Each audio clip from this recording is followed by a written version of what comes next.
दुनिया का सबसे प्रदूषित शहर में से एक पटना के दीघा में मैं अभी हूँ और यहाँ पे इंडस्ट्रियल और रेसिडेंशियल एरिया जो है मिक्स हो गया है। रेसिडेंशियल एरिया के लोगों को जो है कैंसर हो रहा है क्योंकि इंडस्ट्रियल एरिया जो है पॉल्यूशन के पैरामीटर को जो है उस हिसाब से फुलफिल नहीं कर पा रहा है और जिसके वजह से जो है खूब प्रदूषण फैल रहा है।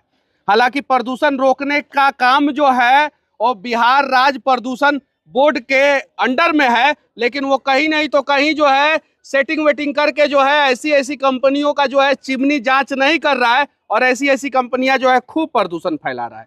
नाम है कंपनी का भोलाराम स्टील प्राइवेट लिमिटेड और ये दानापुर में है। और ऐसा जो है अनेकों जो है कंपनी जो है प्रदूषण फैला रहा है, सिर्फ एक ही नहीं। इसके खिलाफ जो है यहाँ के लोगों ने जो है अनेकों बार आवेदन दिया, Bihar state pollution control board को दिया, फैक्ट्री के स्थापना के बारे में पूछा, वो जो है तय मानक को जो है फुलफिल कर रहा है कि नहीं उसके बारे में पूछा। लगातार जो है उसके ऊपर कार्रवाई के लिए जो है बिहार राज्य प्रदूषण नियंत्रण पार्षद पाटलिपुत्रा को दिया गया, माननीय जिला पदाधिकारी महोदय को दिया गया, नगर परिषद दानापुर को दिया गया, सवाल पूछा गया, लेकिन सारे सवालों का जवाब यही था कि टेबल के नीचे से कुछ दे दो, लोग मरते रहे, फैक्ट्री चलते रहेगा और धुआं फेंकते रहेगा। आप देख सकते हैं आरटीआई से जो है जानकारी मांगी गई कि क्या भोलाराम स्टील फैक्ट्री को जो है प्रदूषण सर्टिफिकेट जारी की गई है, अगर हाँ तो इसकी वैधता कब तक है। वैधता जो है 2028 तक है, 21/6/2028 तक। और देखिए जो है फैक्ट्री की स्थिति जो है पीछे क्या है। उसके बाद से जो है अगर वैधता खत्म हो गई है तो मतलब उसका तो लागू नहीं है, लिख दिया गया। वर्तमान में नासरीगंज की जनसंख्या लाखों में है, तो क्या प्रदूषण सर्टिफिकेट जारी करने का कोई मानक तय किया गया है? जलवायु सहमति आदेश शर्तों के साथ जो है निर्गत किया गया है।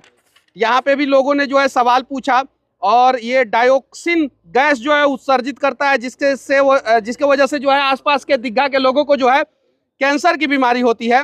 और इन लोगों ने मौखिक और रजिस्टर्ड पत्र के माध्यम से कई बार आग्रह किया, लेकिन उनका आग्रह जो है सुना नहीं गया। अब एक और जो है सवाल इन लोगों ने पूछा, भोलाराम स्टील प्राइवेट लिमिटेड के आसपास के निवास करने वाले स्थानीय निवासियों का रजिस्टर्ड पोस्ट के माध्यम से दिनांक इतना को बहुत बार जो है अब तक कोई कार्रवाई हुआ कि नहीं विभाग के द्वारा, सवाल ये था। तो उनका जवाब तब प्राप्त शिकायत के अवलोकन में इकाई का स्थल निरीक्षण परिषद के पदाधिकारी द्वारा दिनांक 3/12/2023 को की गई निरीक्षण प्रतिवेदन की समीक्षा जो है पदाधिकारियों के द्वारा की जाएगी। यहाँ पे लिखा गया है कि सूचना उपलब्ध नहीं है, सूचना उपलब्ध नहीं है, सूचना उपलब्ध नहीं है। स्थानीय लोग हैं बहुत परेशान हैं क्योंकि छोटे छोटे बच्चे बीमार हो जा रहे हैं, बुजुर्ग लोग बीमार हो जा रहे हैं। अब प्रेग्नेंट औरत जो हैं उन लोगों के बच्चों पे जो है असर पड़ रहा है, जब बच्चे जन्म ले रहे हैं तो असर पड़ रहा है। बहुत सारी चीजें हैं और उसका सारा जानकारी जो है ये देंगे। क्या नाम हुआ आपका? जी राजीव सिंह। राजीव जी, क्या समस्या है? इतना सारा डॉक्यूमेंट जो है आपने मुझे दिया है, समस्या क्या है? जी एक्चुअली यहाँ पे भोलाराम स्टील प्राइवेट लिमिटेड जो है लगातार इनकी स्थापना सिर्फ यही स्टील की और भी बहुत सारा जी इनके साथ में और भी है, ग्लास फैक्ट्रियाँ भी है जी और भी बहुत कंपनियां हैं। जो आप लोग को दिक्कत क्या चीज है जी? इसमें क्या है कि इन लोग का अब ये जो है भोलाराम का एक चीज मैं बताना चाहता हूँ कि इनका 1998 स्थापना हुआ और ये इनका 2019 का और 2023 का 2 बार यानी हर 5 साल या 6 साल के लिए इनको जो है एनओसी पॉल्यूशन विभाग से इशू होता है, जिसमें इन्होंने क्या बताया है कि इसमें ग्रीन बेल्ट जो है 33% एरिया में होना चाहिए।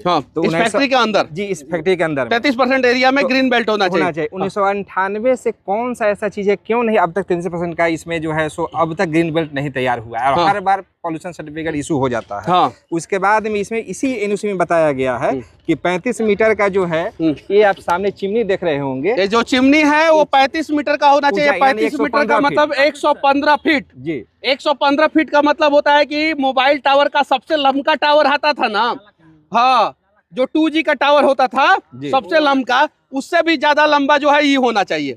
हाँ अब बहुत छोटा है, बहुत पतला है और चिमनी जो है ऐसा होना चाहिए अंदर जो है जैसे कार्बन पार्टिकल्स जो है धीरे धीरे ऊपर आएगा, वो कूल होगा, ठंडा होगा, राख बन जाएगा और राख को जो है आराम से जो है जमीन का खड्डा खोद के जो है उसको अच्छे ढंग से ट्रीट करके जमीन को और उसके अंदर डाल दिया जाता है। ये नियम है। सिविल इंजीनियरिंग में हम लोगों ने चिमनी का डिजाइन पढ़ा है, उसमें किस प्रकार की चीजें लगती है, ये सारी चीजें। और देखिए यहाँ का कोई चिमनी जो है 115 फीट नहीं दिखाई दे रहा है, सामने तो नहीं दिखाई दे रहा। और सबसे मजे की बात क्या है कि चिमनी 115 फीट हाइट नहीं है, चिमनी से धुआं कम निकलता है और बाहर से जो धुआं है वो ज्यादा होता है, यानी चिमनी से होता ही नहीं। और एक चीज और इनके एनओसी में मतलब कि चिमनी से अगर नहीं निकलता है तो आसपास के लोग मर जाएंगे। जी हाँ, पूरा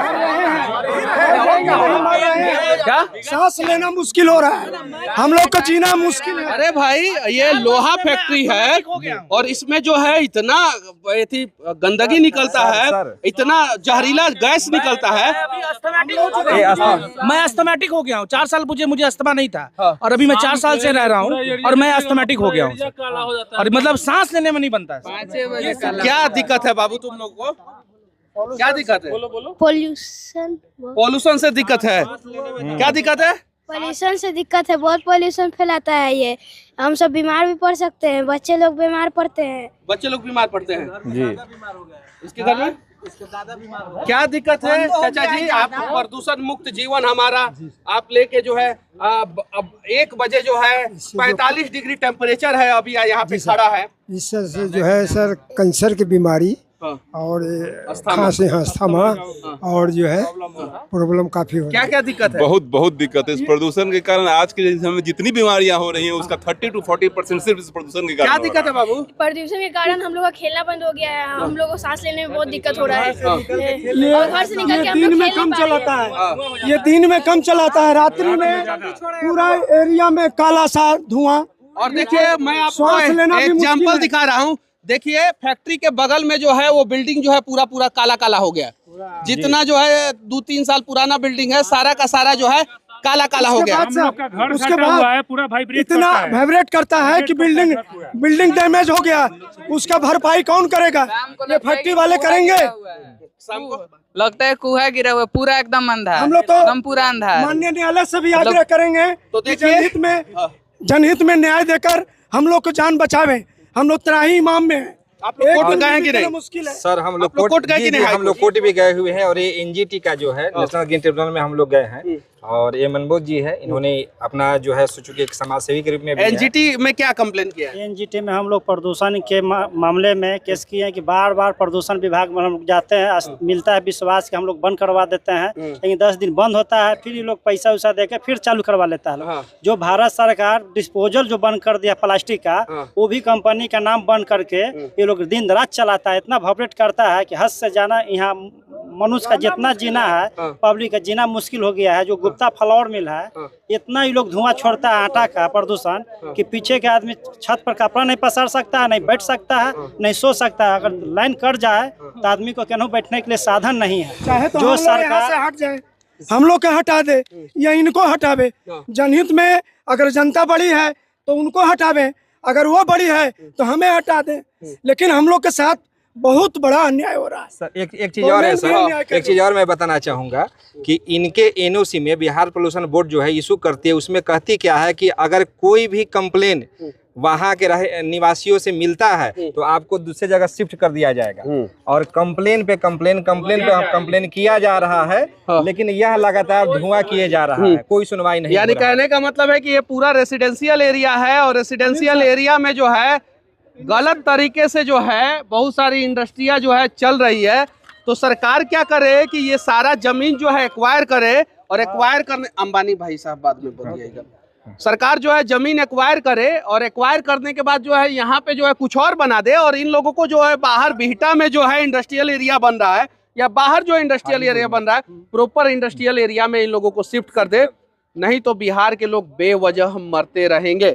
चुनाव का साल है और बहुत सारे नेता आएंगे, बहुत सारी घोषणाएं होगी, तो घोषणाओं में एक ये भी घोषणा होना चाहिए कि बिहार के लोगों को बेवजह पॉल्यूशन के कारण हम मरने नहीं देंगे। और अगर ये कंपनी सही है, लोग गलत है, तो लोगों को यहाँ से हटा दिया जाए। अगर लोग सही हैं, कंपनी गलत तरीके से चल रहा है, तो कंपनी को यहाँ से किसी अच्छे जगह पे जो है शिफ्ट कर दिया जाए, ताकि वहाँ से जो है किसी को जो है नुकसान ना पहुँचे और कोई बेवजह कंपनी के प्रदूषण के वजह से मरे नहीं।